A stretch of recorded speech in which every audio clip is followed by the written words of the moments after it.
Shalom, selamat pagi. Saudara-saudari yang dikasihi oleh Tuhan di dalam Kristus Yesus. Bertemu lagi dalam rema kita pada pagi hari ini. Saya berharap saudara-saudari dan Bapak Ibu sekalian dalam keadaan yang baik, dalam keadaan yang sehat, dalam keadaan bersukacita dan penuh bahagia. Saya mengajak kita semua merendahkan hati kita, menenangkan jiwa kita. Mari kita menghadap Tuhan dalam doa. Bapa yang baik dan murah hati, di pagi yang indah ini Tuhan, kami mau menaikkan syukur kami di hadapan-Mu. Tuhan sudah menjaga, Tuhan sudah melawat kehidupan kami sepanjang malam hari ini. Dan pada pagi hari ini, kami hendak mengawali segala aktivitas kami. Namun sebelumnya, kami rindu Tuhan, firman-Mu boleh mengatur hidup kami, firman-Mu boleh menjadi landasan dalam kehidupan kami untuk menjalani sepanjang hari ini. Berbicaralah kepada kami Tuhan, melalui kebenaran firman-Mu, di dalam perantaraan Roh Kudus-Mu. Kami siap mendengarkan firman Tuhan. Dalam nama Yesus kami berdoa dan mengucap syukur. Haleluya. Amin. Saudara-saudari yang dikasihi oleh Tuhan, saat ini saya mengajak kita membaca kitab Injil Matius pasal 7 ayat 13 sampai dengan ayatnya yang ke-14. Di bawah judul perikop, Jalan yang Benar. Masuklah melalui pintu yang sesak itu, karena lebarlah pintu dan luaslah jalan yang menuju kepada kebinasaan, dan banyak orang yang masuk melaluinya. Karena sesaklah pintu dan sempitlah jalan yang menuju kepada kehidupan, dan sedikit orang yang mendapatinya. Saudara-saudari yang dikasihi oleh Tuhan, nats firman Tuhan ini mengantar kita dalam satu tema, jalan yang benar memperoleh kehidupan. Jalan yang benar memperoleh kehidupan. Sahabat Rema yang dikasihi oleh Tuhan, saya ingin mengajukan satu pertanyaan. Pernahkah saudara-saudari tersesat ketika menuju suatu tempat? Tentu setiap orang pasti mengalami pengalaman yang seperti ini ya. Tersesat saat menuju suatu tempat. Yang ingin saya tanyakan, bagaimana tindakan saudara-saudari ketika berada di situasi ini?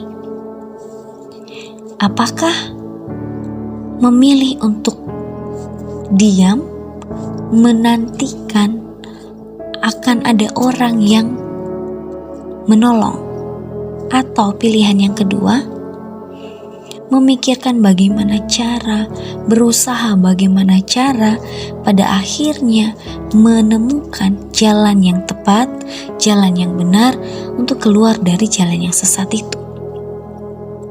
Tentu masing-masing pasti memilih jalan yang kedua, pilihan yang kedua. Pasti akan berusaha bagaimana caranya untuk menemukan jalan keluar dari jalan yang sesat itu.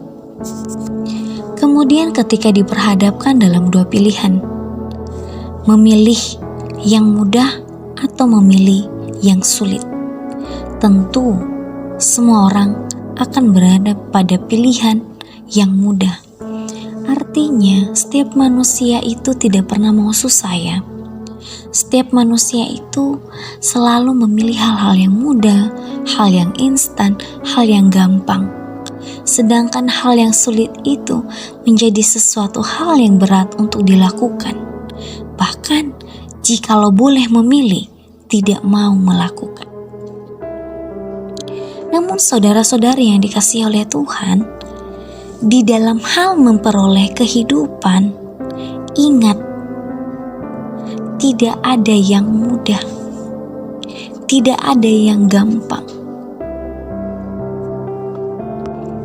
Membutuhkan suatu proses, membutuhkan suatu usaha untuk mencapai hal-hal yang baik itu.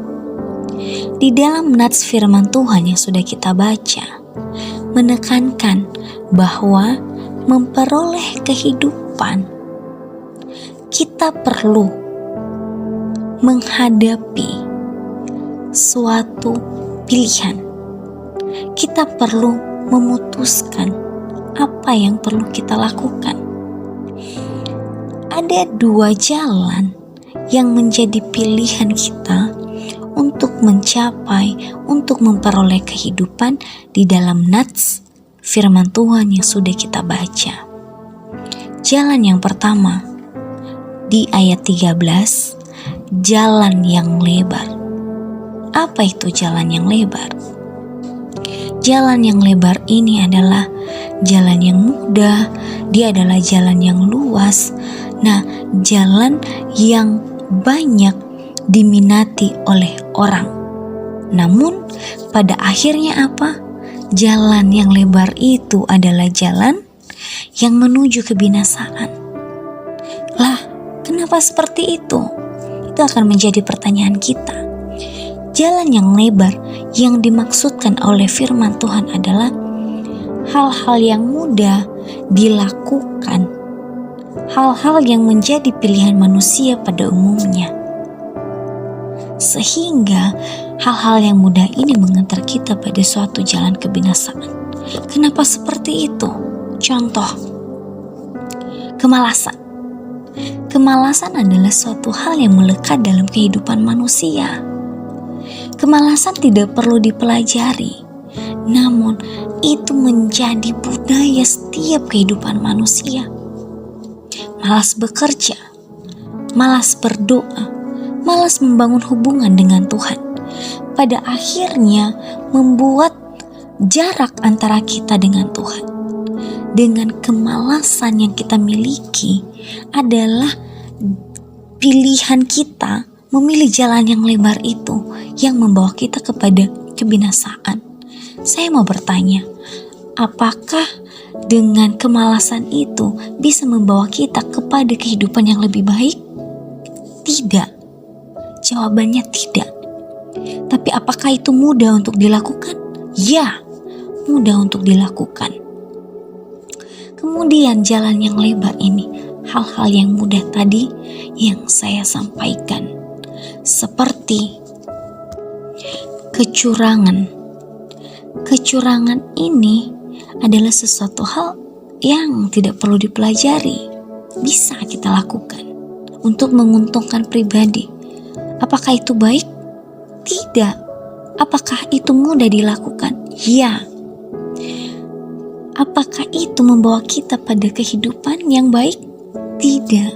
Jadi memang jalan yang lebar itu menjadi pilihan orang banyak karena mudah untuk dilakukan. Tapi pada akhirnya tidak benar dan pada akhirnya membawa kita pada hal yang tidak baik. Kita diajarkan oleh firman Tuhan untuk tidak hidup memilih jalan yang lebar itu, karena itu menjadi pilihan banyak orang. Jangan terlalu menyenangi hal-hal yang mudah dan jangan terlalu menolak hal-hal yang sulit. Karena kenapa? Kita lihat jalan yang kedua, jalan yang sempit. Jalan yang sempit ini, jalan yang sulit, jalan yang memang kurang diminati oleh banyak orang. Namun jalan ini sekalipun sulit adalah jalan yang membawa kita menuju kepada kehidupan. Kenapa seperti itu? Kok jalan yang sempit yang membawa kita ke jalan yang menuju kehidupan? Apakah hal-hal kebaikan itu mudah untuk dilakukan? Tidak. Hati kita memang ingin melakukan kebaikan, namun kerap kali kedagingan kita menahan diri kita untuk melakukan hal-hal yang baik. Kenapa dikatakan jalan yang sempit? Karena banyak jumlah orang, tapi semuanya tidak mau memilih hal-hal yang baik, atau ada jarang sekali orang yang memilih jalan yang sempit ini, jalan yang sulit ini. Karena kenapa?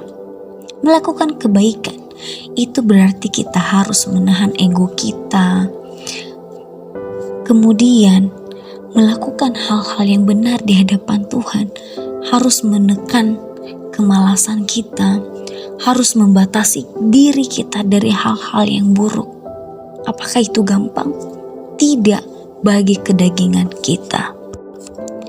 Pilihan kita memilih jalan yang sempit adalah pilihan yang tepat karena dia mencakup bagian dari hal-hal yang baik seperti yang saya sampaikan.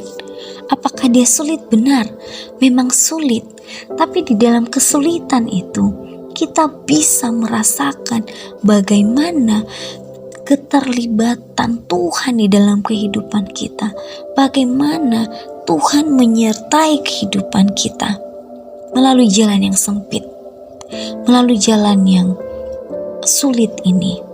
Kita bisa merasakan, menikmati kebersamaan dengan Tuhan. Contoh, membangun relasi dengan Tuhan dalam renungan pagi. Tentu ini akan melawan kedagingan kita sendiri. Bangun pagi adalah pilihan yang sulit ya.